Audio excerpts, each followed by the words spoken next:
మార్చి 17, 1962 హర్యానాలోని కర్నూలు జిల్లాలో జన్మించింది కల్పన చావ్లా. తన చిన్నతనం నుండి ఏదైనా గొప్పగా సాధించాలని ఎన్నో కలలు కనేది. దానికోసం ఎంతో ఆత్మవిశ్వాసంతో చాలా ధైర్యంగా ఉండేది. కల్పన చావ్లా తన కుటుంబంలో తానే చిన్నది. తనతో పాటు ఒక అన్న, 2 అక్కలు ఉన్నారు. తన చిన్నతనం నుండి ఠాగూర్ బాల్ నికేతన్ హై స్కూల్లో తన చదువును పూర్తి చేసుకుంది.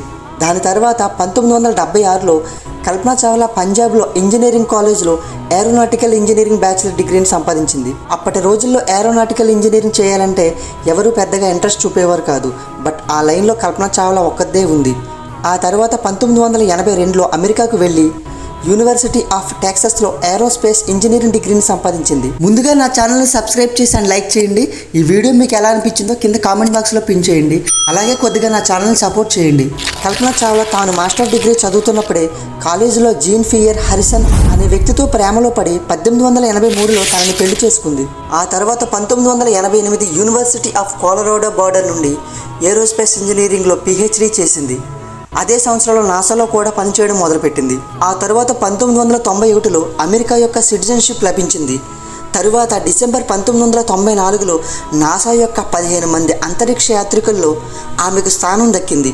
కల్పన చావ్లా ఇంట్రెస్ట్ను చూసిన నాసా 1996లో తన మొదటి స్పేస్ మిషన్ కోసం శాస్త్రవేత్తగా అలాగే ప్రైమ్ రోబోటిక్ ఎయిమ్ ఆపరేటర్గా నియమించారు. తిరిగి నవంబర్ 19, 1997లో కొలంబియా స్పేస్ షటిల్ అమెరికాలోని కెనడా స్పేస్ సెంటర్ నుండి నింగిలోకి ఎగిరింది.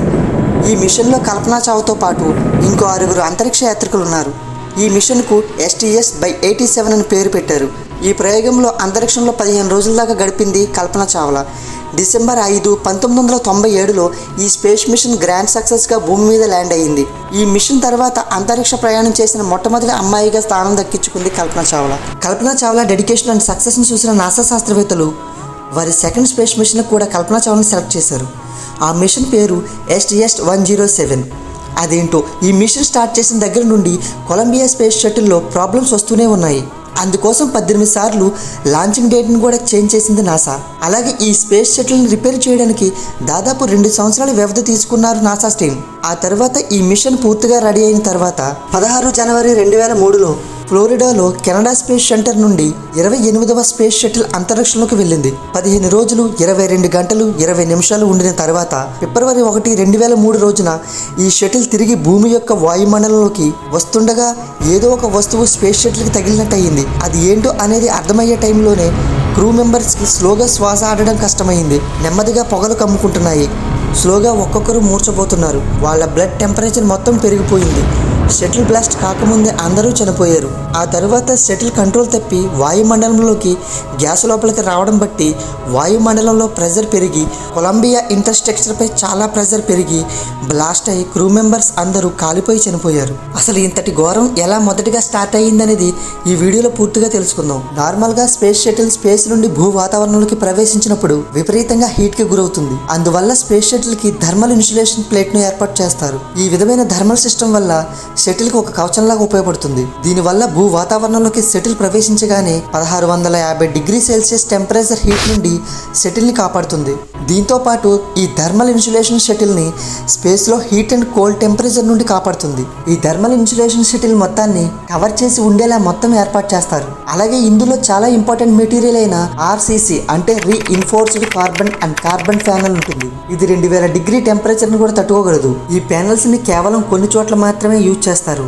రీఎంటర్ టైంలో బాగా హీట్ అయ్యే ప్రదేశం అంటే షటిల్ ఫ్రంట్ పోర్షన్ అలాగే వింగ్స్ మీద అమరుస్తారు. సింపుల్గా చెప్పాలంటే షటిల్ పై భాగంలో వైట్ కలర్ ప్యానెల్ని కింద భాగంలో బ్లాక్ కలర్ ప్యానెల్ని ఏర్పాటు చేస్తారు. సో కల్పన చావ్లా ఫిబ్రవరి 1, 2003 షటిల్ భూ వాతావరణంలోకి రాగానే ఒక పెద్ద థర్మల్ టైల్ ట్యాంక్ నుండి విడిపోయి ఆ షటిల్ లెఫ్ట్ వింగ్ లో స్ట్రాంగ్ గా ఢీకొట్టింది. దాంతో అక్కడ ఒక హోల్ ఏర్పడింది. ఆ ప్లేస్ లో మరొక థర్మల్ ఇన్సులేషన్ ప్యానెల్ ఫుల్ గా డ్యామేజ్ అయిపోయింది. ఈ సంఘటన జరిగే టైంకి షటిల్ భూమికి దాదాపు 63 కిలోమీటర్ల దూరంలో ఉంది. వెంటనే నాసాకి ఈ విషయం తెలిసింది, RCC పార్ట్స్ డ్యామేజ్ అయ్యిందని. బట్ ఆ సిచ్యువేషన్ లో దాన్ని రిపేర్ చేయడానికి స్పేస్ లోకి వెళ్ళడానికి కష్టం అవుతుందని నాసాకి ముందే తెలుసు. బట్ అదే విషయాన్ని షటిల్ లో ఉన్న క్రూ మెంబర్స్ కి ఎవరికీ చెప్పలేదు. ఎందుకు చెప్పలేదు అంటే ఈ విషయం తెలిస్తే వారు ప్రతిక్షణం చావుకి దగ్గరవుతున్నాం అనే బాధలో ఉంటారు.